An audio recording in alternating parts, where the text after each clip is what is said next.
It's 2:04 a.m., and if your wallpaper is starting to peel itself in Morse code, you're in the right place. Welcome to Ghost2Coast AM, where the strange is standard and logic takes a coffee break. Tonight's topic: the Backrooms, an endless, yellow-tinted purgatory behind the fabric of our world. They say if you no-clip out of reality, that's where you land. But one of our callers says he not only landed there, his pet may have started a business while trapped inside. From Bakersfield, California, Marvin, you're on the air. Alex, first of all, big fan. Second of all, I wasn't trying to go to the Backrooms. I was chasing my ferret, Falcor, through a copy center. And whoosh, reality folded like a cardboard box on fire. You glitched while chasing a ferret? Yeah.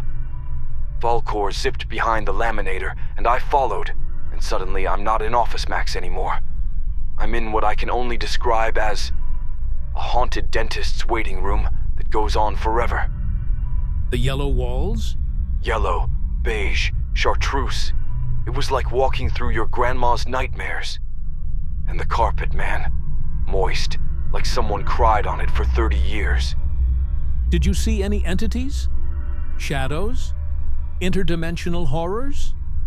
Oh, totally. One looked like a fax machine with legs, kept offering me expired yogurt. Another was just Gary Busey's head floating above a cube of meat. That could have actually been Gary Busey. That's what I'm saying. I tried to leave, but every hallway led back to a Payless shoes that sold nothing but left-foot sandals.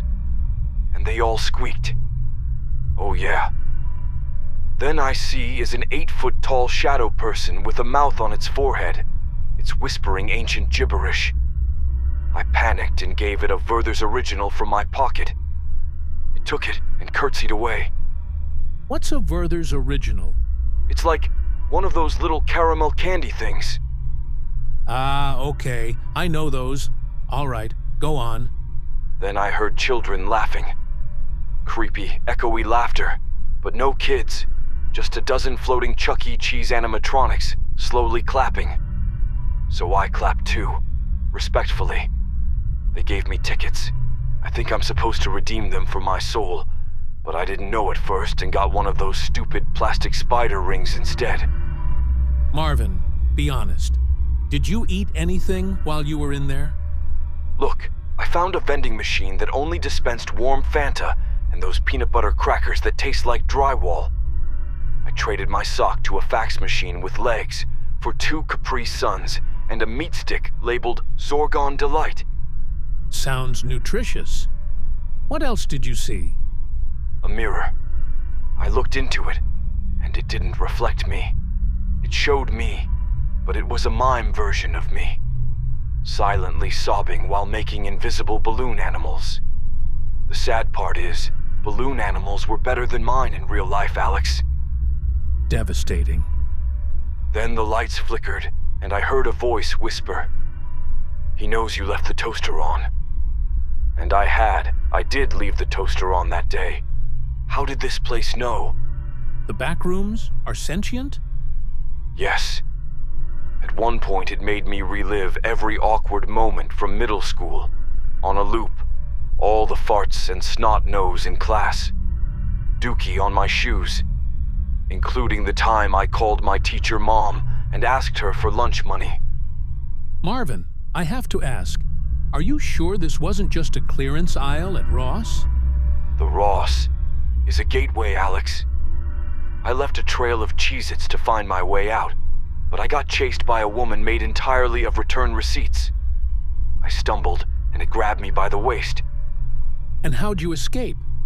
I unbuckled my pants and slipped out of them, but what's worse is I wasn't wearing any underwear. Look, I wasn't expecting an adventure trying to make flyers for my mom. So I kept on running and running until the floor beneath me just disappeared. Like I no-clipped again, and kept falling and falling. I kept thinking, I'm going to die with only a shirt on, and everyone is going to wonder if I was anally violated. Then, splat, When I hit the ground, I think I died. But right after, I think I was reset and woke up in a bed bath and beyond, covered in ketchup and yelling about fax demons. No one batted an eye, so I calmly start walking out looking like a bloody Donald Duck with my junk dangling wearing squeaky sandals. That is the appropriate reaction at Bed Bath and Beyond. Maybe just another day in Bakersfield? Ha! Well, Falcor the ferret. He stayed behind. Sent me a postcard. He's wearing a tiny tie now. Says he's regional manager of liminal entities.